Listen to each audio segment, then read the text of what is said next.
We've reached the end of the 2027 season. The Phillies, while not as dominant as recent seasons, did again capture the NL division. They were again the winningest team in the major leagues with a record of 103-59, just 2 games ahead of the Padres, who actually in mid-September swept us to go up by a game, but we were able to rally.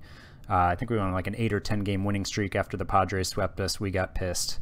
We did our thing. We ended with 103 wins. Run differential plus 197. You know, definitely not as dominant here either. Second best in the league. Apparently us and the Padres had the same Pythagorean record at 100 wins and 62 losses, which was also the best in the league. So what went on with this team? You can see by month we had May, we were just a 551 team, July 586, September 565. So, you know, that's why our winning percentage this year was all the way down at 635 after being a good bit above that the last couple of seasons. Runs scored, we were 5th. We slumped at times. We had those injuries I talked about in the previous video. We also were running out some young players, and some of them didn't do so well. Some of them had rough rookie seasons. We filtered different guys in and out, and again, those injuries did hurt us. But we were second in slugging and 4th in OPS. Still a pretty good offense. 1st in base on balls, 1st in home runs. Pitching-wise, we were 4th in ERA, 3rd in runs allowed, 4th in both starter and bullpen ERA. We were 4th in defensive efficiency, 2nd in zone rating, 3rd in BABIP. So again, you know, we were a top team. We were one of the best teams in the league. Just the past couple of seasons, we'd been a runaway, dominant first-place team. That was not the case this season. So let's get into it. Let's sort by, what do you think, WAR or WRC+? I switch it up sometimes. We'll go with WAR. Manny checking in with 6.4 WAR, 140 WRC+, 44 home runs. Did not crack the top 10. Before the season, this would have been a top 10 Phillies home run season, but Cornelius Randolph hit 46. So this Manny season, I believe, is now the 11th best, and Randolph went on a late run. I think he had 3 home runs in the last game of the season, or one of the last games. So Manny just, I mean, he's been so consistently awesome for me. 7.1, 5.3, 5.5, 5.1, and 6.4 WAR in his 5 seasons here. He has how many years left? Only 1 after this one. You know, it's going to be decision time. Manny's going to be 36. I mean, if he has another great year next year, what do you do? Juan Soto. Not an MVP caliber season from Juan this year. 4.9 WAR, though. He might get some second place MVP votes, maybe. 143 WRC plus. What was different with him? I mean, let's go to the batting stats compared to his previous few years. I mean, his walk rate was the same. His strikeout rate was up a bit. His BABIP was down. I mean, you know, in this shortened season, he only had a 229. But a 265 with a career 300, that certainly played into it. He still hit 39 bombs. He drove in 83 runs, hitting from the 1 spot, didn't have as many RBI opportunities possibly. Matching him in WAR was Cornelius Randolph with a 137 WRC plus. Just a dominant power hitter here. I mean, look at these home run totals. Look at these RBI totals. He's a really good player. He's 30 now. Bryce Harper, 3.5 WAR in just 108 games. Really good season from Bryce at almost 35 years of age. A little over half a season, 19 home runs, 21 doubles, 126 WRC plus, which is his lowest in several seasons. That's his lowest since the 2023 season, his age 30 season, when he's pretty average. But still, just, you know, Bryce keeps on trucking, man. Keeps on trucking. Then we got Bryson Stott, who doesn't play every single day. I platoon him some against lefties, but a really solid season with 3.5 WAR, 121 WRC plus. Willie Adames doing it with the glove because he's below average with the bat, 3.4 WAR, 93 WRC plus. Pache missed some time, just a 90 WRC plus. I mean, these 2 guys right here, that explains some of the offensive drop-off, as do some of the young guys we're going to get to. Drew Romo put up a decent 1.6 WAR, but just a 74 WRC plus. You know, a bit below where he was last year with the 89 WRC plus, but still he's here for his defense. It's fine. We'll take it. Nate Culbertson, the late call-up later in the season, 1.1 WAR in just 39 games, a 153 WRC plus, which would lead the team. He went yards 7 times in 162 plate appearances. He walked in 20% of his plate appearances and struck out in just 6.8. I mean, this is a dude. What is that? That's like a, I don't know, like a 4.4 WAR pace as a designated hitter. This is a dude who could be an elite level bat. I mean, he already is, but we'll see what he does next year as an everyday player. Rock Riggio, solid season. 1 WAR, 98 WRC plus, league average bat as our backup outfielder. Austin Hedges still trucking right along, solid. These two guys were disappointing. Mike Anthony Valdez had 312 plate appearances, just a 76 WRC plus. Casey Salk, 182 plate appearances, just a 67 WRC plus. He was really bad after I called him back up. He was better than that earlier in the year. If you look at our WRC plus in September, you can see Valdez had a negative 17. Salk had a 9. I mean, even like Harper slumped a bit. Adames was bad. So not an amazing September from some of our bats. Pitching side of things, could Aaron Nola win another Cy Young? Yeah, he could. 4 WAR, 6 R WAR, 3.19 ERA, 3.78 FIP. He finished the year with 17 wins. He's made 33 starts each of these years. That's crazy. And I mean, look at this FIP. So consistent, this ERA plus and the FIP. So consistent with the strikeouts per 9. The walks were down this year. I mean, he's 34. He's going to have 2 more years left on that deal, and it hasn't bit me yet, which is awesome. Trevor Rogers was solid with 3.8 WAR and 5 R WAR. He'll probably opt out of his deal. Segovia, another good season from him. 3.1 WAR, 4 R WAR, 3.63 ERA, 4.03 FIP. Solid arm. Sheffield really slumped a bit later in the year. He ended up with a league average FIP and ERA. 100 ERA plus, a 101 FIP minus, 2 WAR. He was fine. Mason Fox, another solid year out of the pen. I don't know why I skipped over Mick Abel here. With 2.5 WAR and just 0.4 R WAR. A 5.43 ERA, but a 4.17 FIP. I mean, his BABIP was a little high at 322. His strikeout to walk ratio wasn't great. It wasn't an amazing year for him. You know, I think a pitcher like this, leaving him in our rotation all year, is one of the reasons that our numbers weren't as dominant, just like giving Valdez and Salk at bats is one of the reasons why our bats weren't. But it's important to give cheaper guys a chance at playing time to try to keep your payroll manageable. Taylor Rogers, once he came over, was solid in 17 appearances for us. Pete Fairbanks did struggle a bit, but got it together late. He pitched 20 innings for us. Kyle Mott, a solid season, 77 innings with 1.5 WAR in his first full-time season with us. Taylor Hearn, solid. Will Karsten, our first-round pick from 2024, 29th overall, came up and pitched well out of the pen. 48 innings, 1.2 WAR, 0.8 R WAR. I mean, 3.54 ERA, 2.68 FIP. This is a guy who will compete for a rotation spot next year. Zach Pop had a solid season, 1.26 ERA, 3.09 FIP. Davila struggled a bit, 5.29 ERA, but a much better 4.64 FIP, but still just not great from him. But there were a lot of guys on the 40-man who also contributed because I was filtering some young guys in and out. You know, like Luke Ellett, Jason Diaz won't be on the playoff roster, but was up. He had a really good AAA season. This is our 4th-round pick from 2024. He's 26 now. But he did struggle at the big league level. He struggled a bit when he was up. We'll see. Maybe he'll have a shot at a bullpen role next year. Luke Ellis, we sent him down, and he pitched fine. He didn't dominate. And he really struggled for us with home runs. 2.1 home runs per 9 in 48 innings at the big league level. Liam Norris did not get called up at all this year. He was just depth for us. Let's see. Who else are we? Logan Reinhart, Colton Sunloft. Those are both depth guys who were up and down some as we had injuries. Beryl Caraway was a guy who had been really good for us last couple of seasons, but really struggled this year with walks and with home runs. And he went down to AAA and was good. He's 28. He's a lefty. Maybe he'll be back next year, but the home runs and the walks were a bit troubling this year. Ali Sanchez did not factor into the team. Jackson McKenzie did not either. Yada played up for us some. He played 15 games at a 105 WRC+.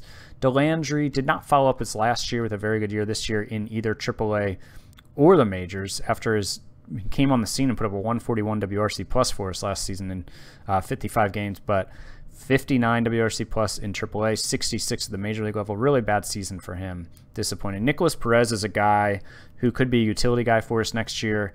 He was really good. He's 23. He's a top 100 prospect. He put up 5.7 WAR with a 113 WRC plus in AAA. He'll probably get a shot next year after that kind of season.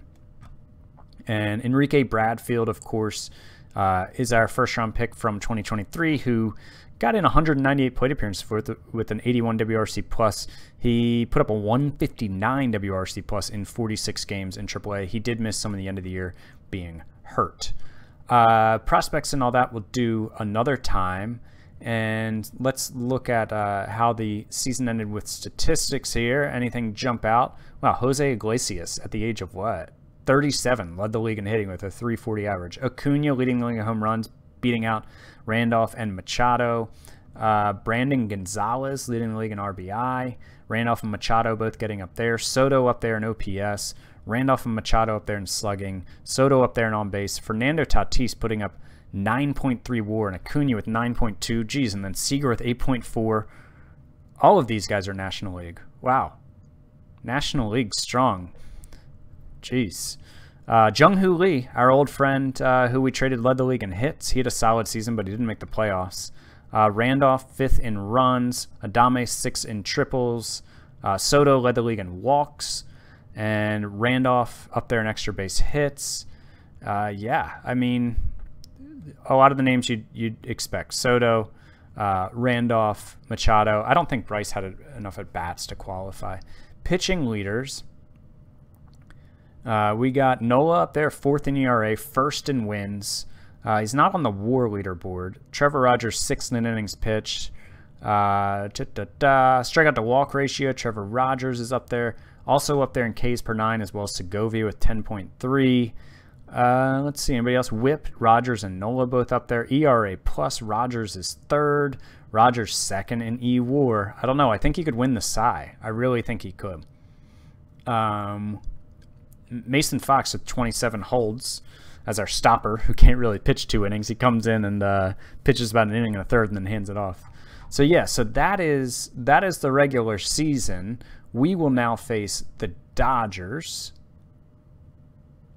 You can see here, it's Phillies, Dodgers yet again. It's Brewers, Padres, and Angels, Red Sox, and Astros, Rays on the other side of things. What was it last year? I feel like those are the same teams. It is. It's the same exact. It's the same exact NL teams. A little different on the other side of things. Also the same team. So it's been the same teams with a different matchup in 2025. Wow, that's crazy. 2024 is just us and the Dodgers. Okay, but man, that's wild. And then this year the Brewers made it. Man, the Brewers have been on a really good run in this sim. And then here's the old school setup. The Padres are there, the Brewers are not. And then the first season, the Brewers are not there. Wow, the Brewers had a good run though. Are in the middle of a good run. All right.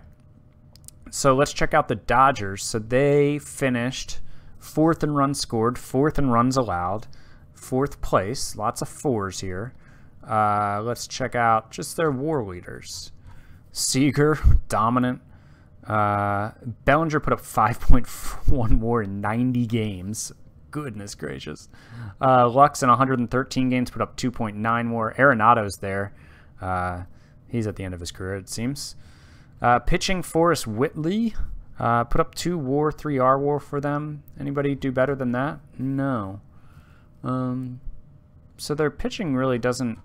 It's interesting. I mean, they don't really have great guys racking up all that much WAR. But it was solid enough for fourth in the league. Their bullpen ERA was 1st. Their starters was 5th. So, yeah, so we'll take on the Dodgers and hopefully be able to defeat them again. They are a good team, though, man. Lux, Bellinger, Seager. That is a heck of a run. I feel like they haven't had all 3 of these. At least last year, I feel like at least one of them was out hurt. I don't know, one of you guys might remember better than me.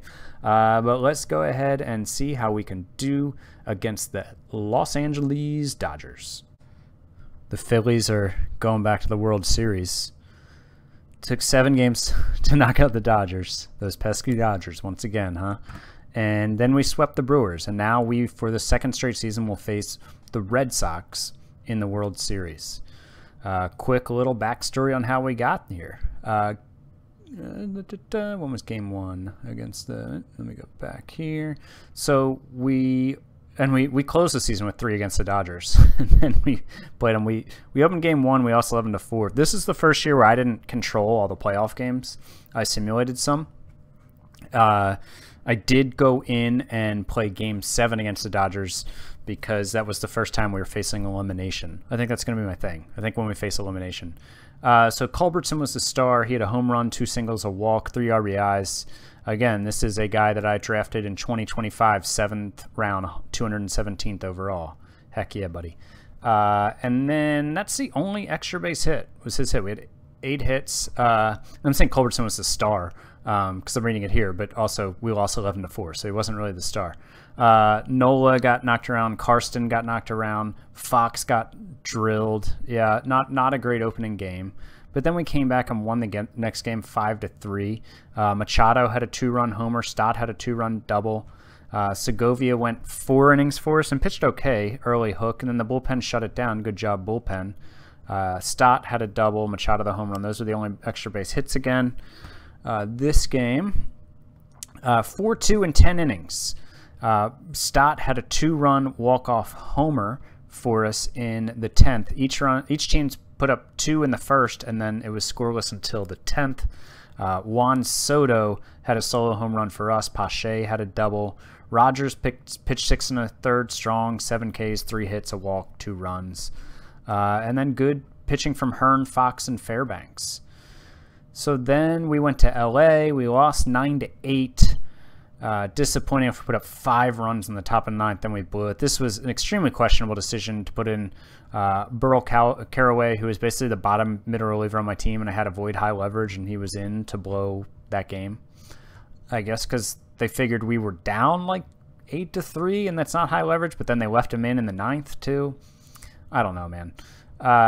Doesn't make sense. So Soto had a bases clearing double. Randolph had a double. Harper had a home run. I'm not sure why Valdez substituted for Culbertson in the 5th. That's strange. It doesn't say anything about him getting hurt.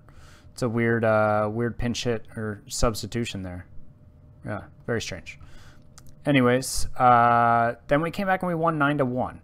Nola was big. Nola went 6 2/3, 2 hits, 2 walks, a run, 7 Ks. Rogers and Abel were strong.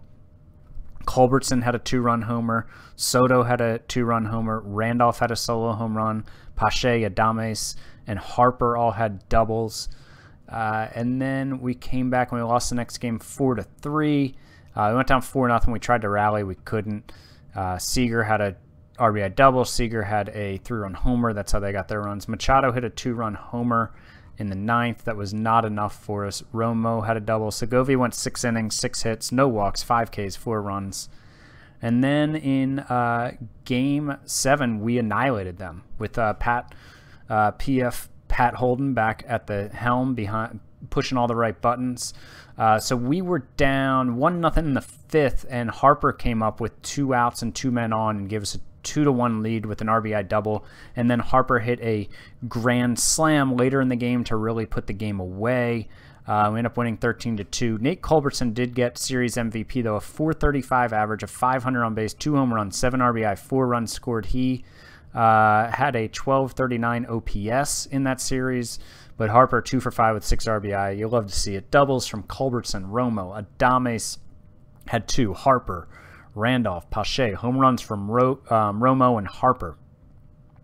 Rogers went 8 innings, 4 hits, a walk, 2 runs, 9 Ks. Caraway closed it out.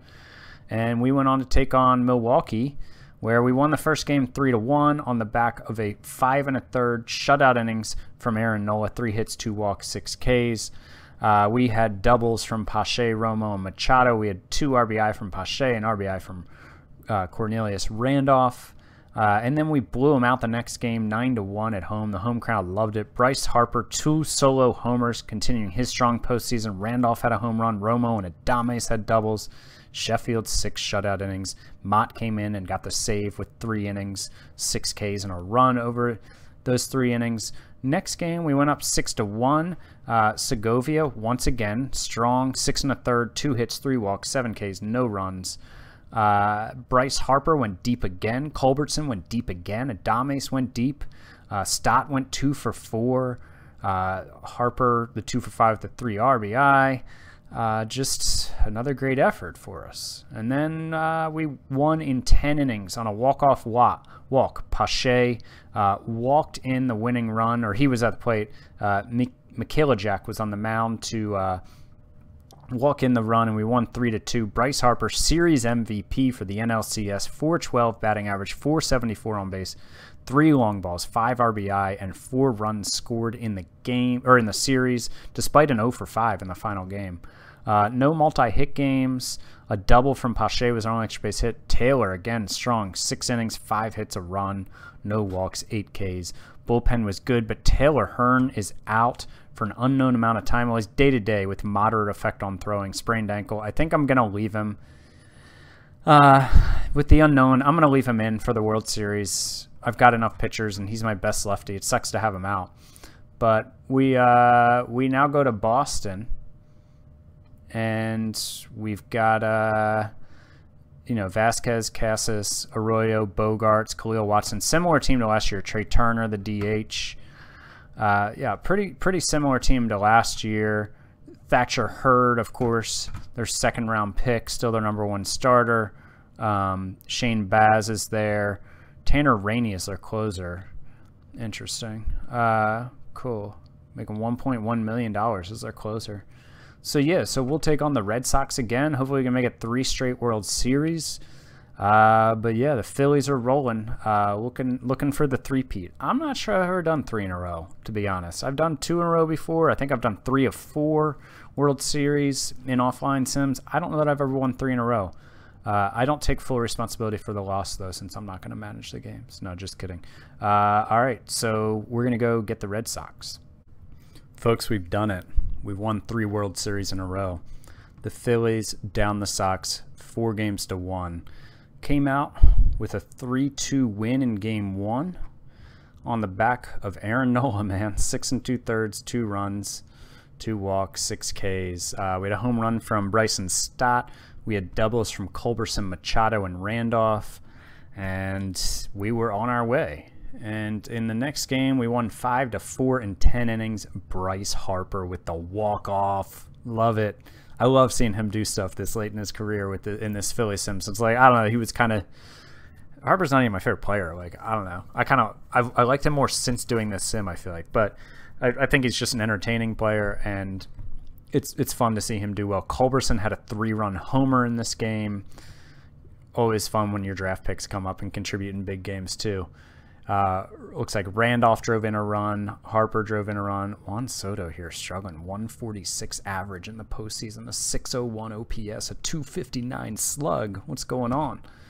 Rogers was not as strong, but 2 of those runners were inherited runners at Rogers that Trevor Rogers that Taylor Rogers gave up. So Rogers did not help Rogers out there, but then the bullpen was smooth the rest of the way. And then we go up 5-4. Or we won 5-4 to go up 3-0. Machado had a double. He went 2 for 4 with a ribby. Culbertson, no ribbies that game. 0 for 2 with a run and 2 walks. Harper 1 for 4 with a run scored. Pache had 2 hits. Segovia 4 2/3, 4 runs, but our bullpen was once again very good. And we lost the next game 2-1. Sheffield pitched 6 innings of 1 hit ball, no runs, a walk, 4 Ks. And Fox gave up a 2 RBI double to Trey Turner in the bottom of the 8th. We were up 1-0. We had gotten our run somehow in the 4th inning. Let's see how we did that. In the 4th inning, we scored our run on wild pitch. Cool.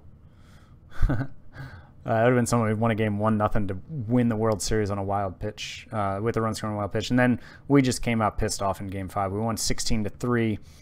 Culbertson took World Series MVP, so he doesn't give me his stats here for this series, but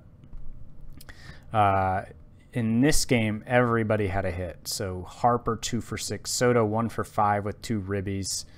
But yeah, 138 average in the postseason. We still won. Machado 2 for 5. I mean, look at this. Pache went 3 for 6 with 4 ribbies. He had a 3-run homer off Shane Bieber. Stott, Adames, Culbertson again.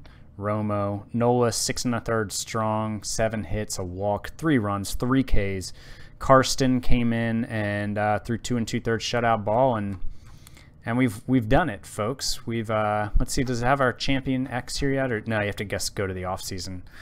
But yeah, we've done it. We did the thing. We've won 3 straight World Series. We've got an interesting off season coming up. We'll see if, you know, the biggest story to start will be if Trevor Rogers opts out. I assume he will.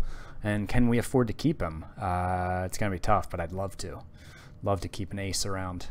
So, yeah, so 3 World Series in a row.